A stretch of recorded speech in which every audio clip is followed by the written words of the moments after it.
பங்களாதேஷிலிருந்து சட்டவிரோதமாக குடியேறியவர்கள் பட்டியலை தயார் செய்கிறது இந்திய அரசு.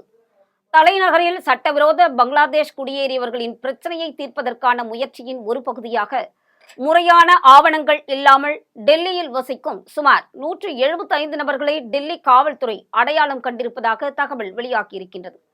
எந்த ஒரு செல்லுபடியாகும் இந்திய ஆவணமும் இல்லாமல் இந்திய நாட்டில் வசிக்கும் பங்களாதேஷ் புலம்பெயர்ந்தோர் சட்டவிரோதமாக இந்தியாவில் தங்கியிருப்பது குறித்து வளர்ந்து வரும் பிரச்சனைகளுக்கு பதிலளிக்கும் வகையில் வெளி மாவட்ட காவல்துறை சரியான ஆவணங்கள் இல்லாமல் டெல்லியில் வசிக்கும் நபர்களை அடையாளம் கண்டு தடுத்து வைத்து திருப்பி அனுப்ப தொடங்கி இருப்பதாக தகவல் வெளியாகியிருக்கின்றது. வெளி மாவட்டத்தின் அதிகார வரம்பில் தொடர்ச்சியான நடவடிக்கைகள் மற்றும் கூட்டு சோதனைகள் சமீபத்தில் நடத்தப்பட்டு வருவதாகவும் கூறப்படுகின்றது. மாவட்டம் முழுவதும் சட்டவிரோத பங்களாதேஷ் குடியேறியவர்களை கண்டுபிடிப்பதற்கான தீவிர முயற்சியில் மேற்கொள்வதாகவும் தகவல்களை சேகரிக்கவும் காவல் நிலையங்கள் மற்றும் மாவட்ட வெளிநாட்டு பிரிவு அதிகாரிகள் உள்ளிட்ட சிறப்பு பிரிவுகளைச் சேர்ந்த பிரத்யேக குழுக்கள் மற்றும் அதிகாரிகள் ரோந்து வருவதாகவும் கூறப்படுகின்றது. 2018 ஆசிட் வீச்சு வழக்கில் காலாவதி ஆனதற்காக காவல்துறை அதிகாரிகளுக்கு டெல்லி நீதிமன்றம் ஷோகாஸ் நோட்டீஸ் அனுப்பி உள்ளூர் அதிகாரிகளுடன் இணைந்து சந்தேக நபர்களின் பிறப்பிடங்களின் அடையாளங்களை சரிபார்க்க குழுக்கள் அனுப்பப்பட்டதாக டெல்லி வட்டாரம் கூறியிருக்கின்றது. இந்த நடவடிக்கைகள் கூட்டு சோதனைகளின் போது வீடு வீடாக சோதனைகள் நடத்தப்பட்டதாகவும் கூறுகின்றது. வெளி மாவட்ட எல்லைக்கு உட்பட்ட பகுதிகளில் வசிக்கும் 175 நபர்கள் சந்தேகத்தின் கீழ் இருப்பது கண்டுபிடிக்கப்பட்டுள்ளது. முழுமையான விசாரணைகள் நடத்தப்பட்டு அவர்களின் ஆவணங்களும் கவனமாக சரிபார்க்கப்பட்டுள்ளதாகவும் அந்த அறிக்கையில் கூறப்பட்டிருக்கின்றது. அந்தந்த பகுதிகளில் உள்ள உள்ளூர் போலீசாருடன் ஒருங்கிணைந்து தங்களுடைய அடையாளங்களை உறுதிப்படுத்த குழுக்கள் தங்கள் சொந்த இடங்களுக்கு அனுப்பப்பட்டிருப்பதாகவும் தகவல் கூறுகின்றது. விசாரணையின் கண்டுபிடிப்புகளின் அடிப்படையில் தான் சட்ட விதிகளின்படி மேலும் சட்ட நடவடிக்கைகள் தொடங்கப்படும் என்றும் தெரிவிக்கப்பட்டிருக்கின்றது. முன்னதாக மாணவர்கள் சேர்க்கையின் போது சட்டவிரோத பங்களாதேஷ் குடியேறியவர்களை அடையாளம் காண்பதற்கான நடவடிக்கைகளை செயல்படுத்துமாறு டெல்லி மாநகராட்சி தனது கல்வி நிறுவனங்களுக்கும் அறிவுறுத்தியது குறிப்பிடத்தக்கது. முன்னதாக மாணவர் சேர்க்கையின் போது சட்டவிரோத பங்களாதேஷ் குடியேறியவர்களை அடையாளம் காண்பதற்கான நடவடிக்கைகளை செயல்படுத்துமாறு டெல்லி மாநகராட்சி தனது கல்வி நிறுவனங்களுக்கு அறிவுறுத்தியது குறிப்பிடத்தக்கது.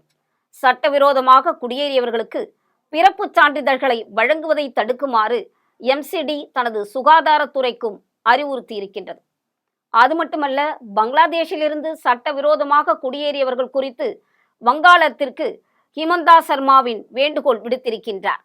பங்களாதேஷில் இருந்து இந்திய நாட்டிற்குள் சட்டவிரோதமாக குடியேறுவதை தடுக்க மாநிலங்கள் ஒரு செயல் ஊக்கமான பங்கை வகிக்க வேண்டும் என்று கூறிய சர்மா, அஸ்ஸாம் மற்றும் திரிபுரா ஆகியவை இந்த திசையில் மிக நெருக்கமாக செயல்பட்டு வருகின்றன என்று கூறியிருக்கின்றார். இதுபோன்ற ஊடுருவலை தவிர்க்க எல்லை மாநிலங்கள் விழிப்புடன் இருக்க வேண்டும் என்று ஹிமந்தா சர்மா அவர்கள் தெரிவித்திருக்கின்றார். அஸ்ஸாம் மற்றும் திரிபுராவில் கடந்த 2 மாதங்களில் வங்கதேசத்திலிருந்து இந்தியாவிற்குள் நுழைய முயன்ற 138 பேர் கண்டறியப்பட்டுள்ளதாகவும் இதுபோன்ற சட்டவிரோத ஊடுருவலை தவிர்க்க எல்லை மாநிலங்கள் விழிப்புடன் இருக்க வேண்டும் என்றும் அஸ்ஸாம் மாநில முதல்வர் ஹிமந்தா பிஸ்வா சர்மா தெரிவித்திருக்கின்றார். இது குறித்து செய்தியாளர்கள் கூட்டத்தில் பேசிய சர்மா, கடந்த 2 மாதங்களாக ஒவ்வொரு நாளும் எங்கள் மாநிலத்தில் ஒரு வெளிநாட்டினர் குழுவை நாங்கள் பிடித்து வருகின்றோம்.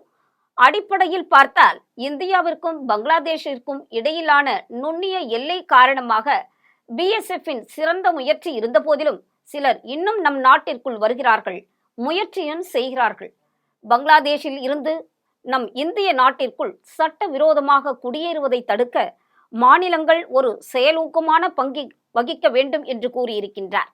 அது மட்டுமல்ல, அஸ்ஸாம் மற்றும் திரிபுரா ஆகியவை இந்த திசையில் மிக நெருக்கமாக செயல்பட்டு வருவதாகவும் அதற்காக மேற்கு வங்க அரசும் எல்லை பாதுகாப்பு படையினருடன் ஒத்துழைக்க வேண்டும் என்றும் ஊடுருவல்காரர்களை கண்டுபிடிக்க தொடங்க அவர் நடவடிக்கை எடுக்க வேண்டும் என்றும் தெரிவித்திருக்கின்றார். திரிபுரா ஒரு சில வெளிநாட்டினரை அடையாளம் கண்டுபிடித்திருக்கின்றது. அஸ்ஸாமும் அடையாளம் கண்டுபிடித்திருக்கின்றது. எல்லை பாதுகாப்பு படையுடன் ஒருங்கிணைந்து வருகின்றோம்.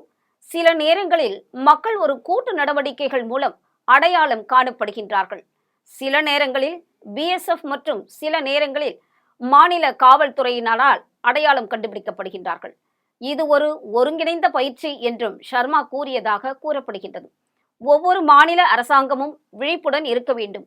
அவர்கள் பிஎஃப்எஸ் உடன் மிக நெருக்கமாக ஒத்துழைக்க வேண்டும் என்றும் அவர் தெரிவித்திருக்கின்றார். மக்களை கண்காணித்து வருகிறோம். வங்காள அரசாங்கமும் மக்களை கண்டறிய தொடங்க வேண்டும் என்று அவர் கூறியிருக்கின்றார்.